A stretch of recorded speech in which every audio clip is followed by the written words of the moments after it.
But let's just begin with the basics. So as you said that you are helping people with selling and buying businesses, so what is the process of selling or buying a roofing business? Selling a business is not like selling a house or selling a car or even selling a roof, right? It's a very detailed and very specific process that if you don't follow it, you will never maximize the potential that your business has, That right? when someone buys your business, most of the time they start looking at it as an investment, and now they want return on that investment. And taking it as an investment is not necessarily a bad thing because, again, they want to make money like the owner did and like the people who are working for the owner did and everybody. The question is, what are they going to do to make money? What are the things that makes a business transferable? Great question. Great question. The number one thing that you have to look at the business to do evaluation and to see if it's sellable, number one is EBITDA. How much money the business makes. I gotta, it is what it is. If you don't make money, you don't have a business, you have a hobby. I take this company to 10 million, 20 million or 5 million and I have an offer on the table. I'll consider that and I will have no problem in accepting that if it is a good offer.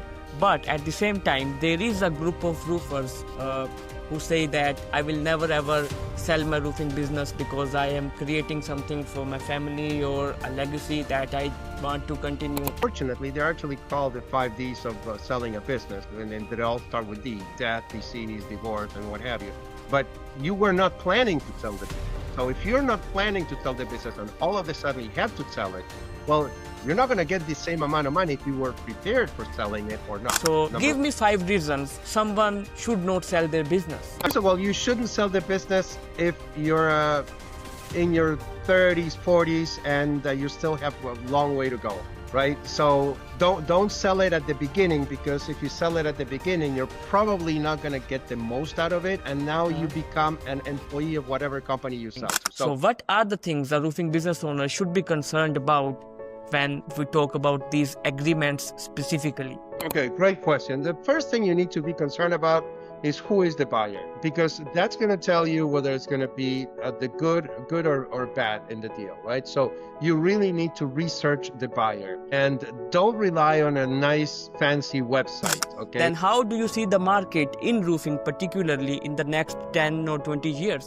The roofing industry is a very fragmented industry. There's a lot of very small players, okay? And that is very good when you have a consolidation strategy. Like I said, they buy more than one company. They buy several companies. So that means that they want to invest in the business because eventually there's going to be a lot fewer players, and those fewer players are going to be a lot bigger. What are the common terms that a roofing business owner should know if they are considering to selling their business?